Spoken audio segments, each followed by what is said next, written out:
All right, stocks by the numbers. Welcome back. Just wanted to do a quick update here on the technical side. I know we recently spoke about Goodyear tire, symbol GT, on the up and up. Stock ran up to $12, got above our resistance level.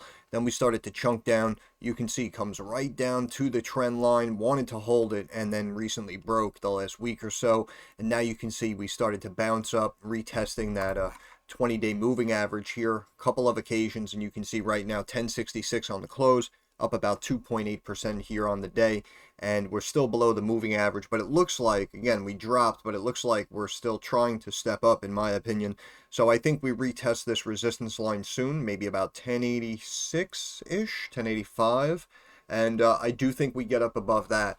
I think that my analysis, I still stand by my analysis. I think that, in my opinion, this will get up to this top golden fib level here of our beautiful 1.618, and we can get to 1261. It says here, there's a 1-year chart, by the way. So top fib 1261. But in my opinion, I do think it keeps going. And I know I said this in a recent short. We spoke about the recent news coming out of BNP. You could see here, lift rating to outperform, increase price target from 11 to 15. So we updated that last time. That helped to pump the stock up and out. And then, of course, we dropped and just retested a little bit. Could say we kind of filled that gap if you want to look at it like that, right? Filled the gap, came back down to a key level, psychological level of 10. Look, low, top left of the screen, 997, right? Came basically right back down to 10. And then we insta-bounced almost right back to 11, right back to our resistance trend line and the moving average. So, in my opinion, it looks like it still wants to remain bullish, and I do think it's undervalued. I think 14.15, I really do think it's a layup. I think the stock's worth more.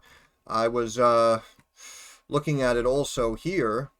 I know this was before I made the channel, I think, but I was looking at it here, like coming out of the lockdowns and whatnot, and I remember the rush on used cars, new cars. Everyone wanted new vehicles, better vehicles, and the prices were just soaring, and even tire prices, tire sales were going up and up. So obviously, they're not back at those levels, of course.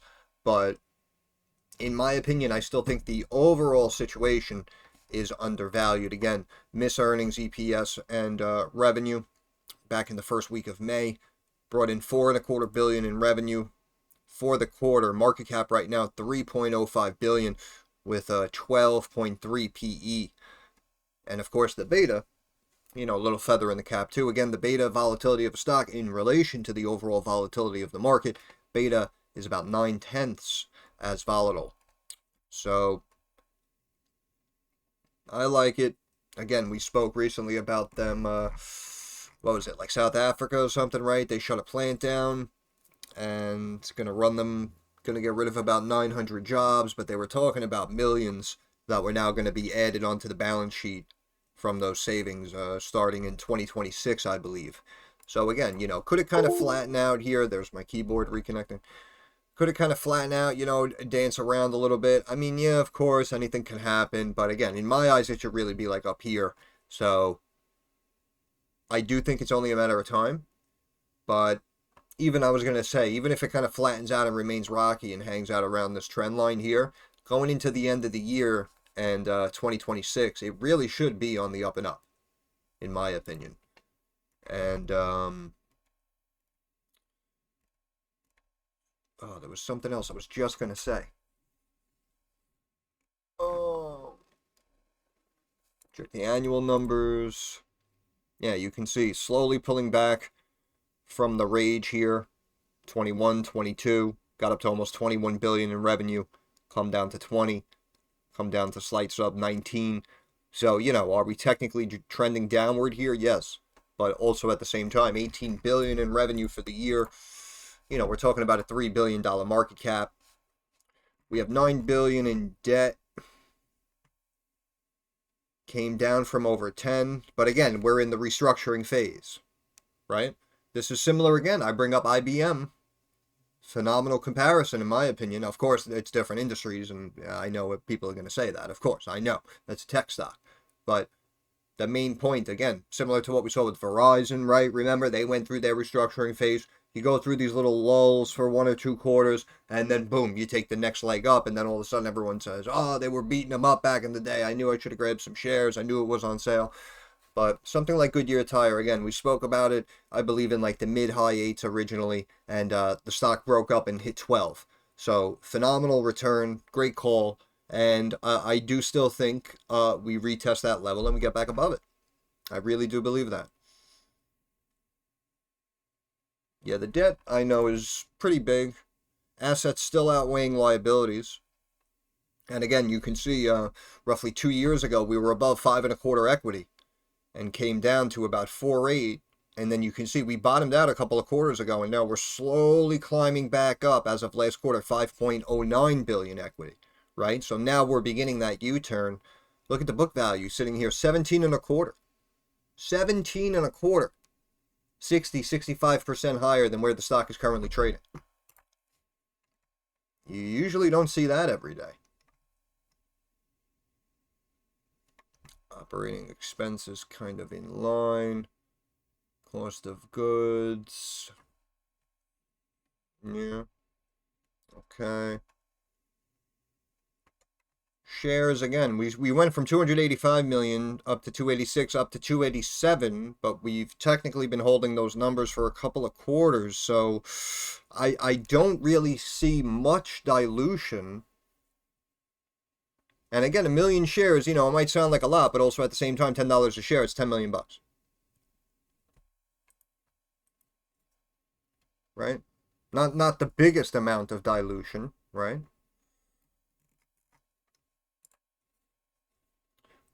I do still like it, but the main update was the pullback below the trend line, and of course trying to get back above it. And I do think there's still value here. Again, I'll say it for the 5th time.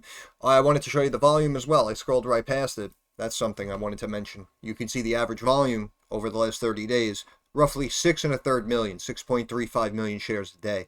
Today, right? And if you think about a day like today, Dow was up, people talking about taxes, tariffs still, right? Big beautiful bill, all this stuff, healthcare. And you can see tech has a big pullback. S&P kind of remained flat.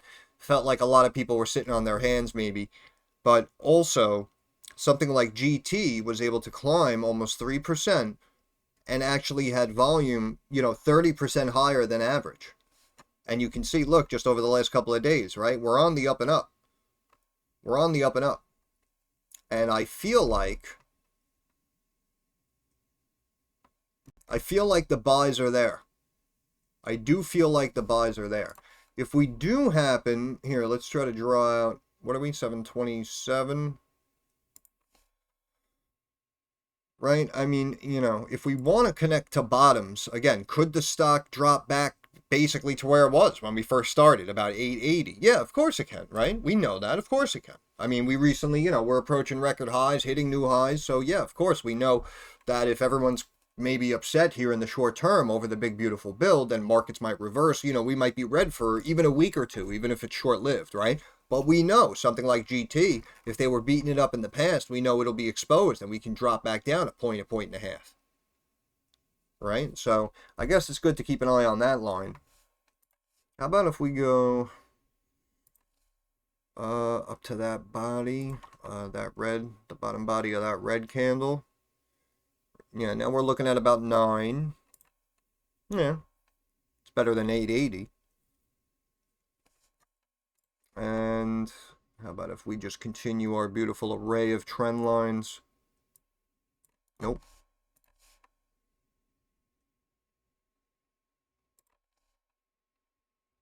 Right there. Looking at about 9 1/3. Yeah, so yeah, maybe a point and a half if we get a rejection.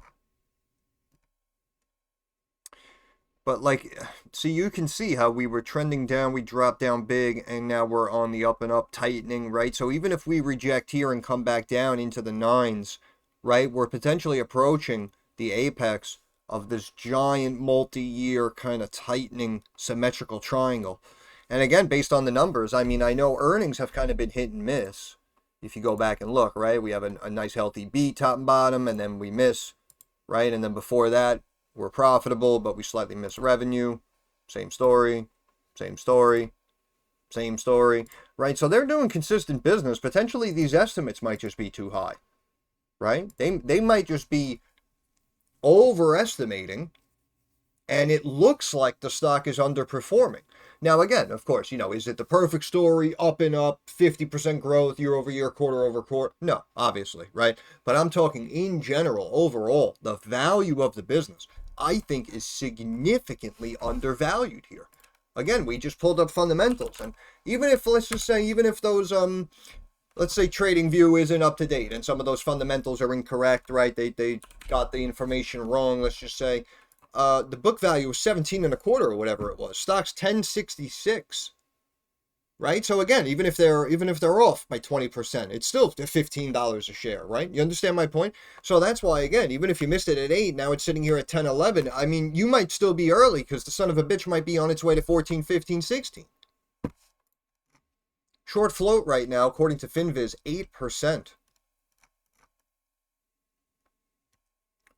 But yeah, June 9th, upgraded again. We saw that BNP Paribas from neutral to outperform, upped it from 11 to 15. On May 22nd, here, let me just bring this down. How about that? How about it? May 22nd, JP Morgan overweight, price target 17. Look at this, Deutsche Bank, end of March, upgraded from hold to buy, price target 13. Right again, stock sitting at 10. Initiated at TD Cowen, they gave it a buy, said it's going to 14. Argus from hold to buy gave it 12. Deutsche Bank, again, this was back here. You can see, had a hold at 10. And then you can see a couple of months later, 3 months later, 4 months. No. January, February, March. 3 months. Up to 13. So, I mean, that's a 30% increase. Yeah, okay, Wolf. And again, initiated at Morgan Stanley. You can see this was back, this was about a year ago, mid-June 24, equal weight 14 a share. Right, but even back here, you can see again, Deutsche Bank, I mean, shout out to them, they readjusted here as they were going through their lull, and they lowered the price target back to 10 and recently upped it again back to 13. But even back here, you can see they felt it was undervalued as well, right? HSBC comes out again. We're talking the end of 23. But again, this is basically just some history of recent price target changes. But you can see my point, right? Everyone is above 10. And when we did revert back to 10, it took 1 quarter later, and then they said, no, 13. So that's why, in my opinion, I do think there's still potential here. And, will you get the perfect fill? Will you buy at the exact bottom and sell at the exact top? We know that's never going to happen for really anybody, right? But is there money to be made here? Could we potentially see, 35, 50, 60 plus percent, in my opinion? Yeah. I do think so.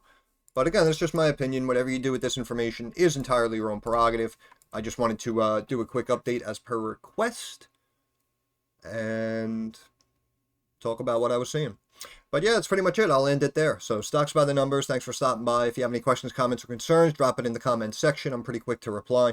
Thumbs up, algorithm, share the video, like the video, all that stuff, right?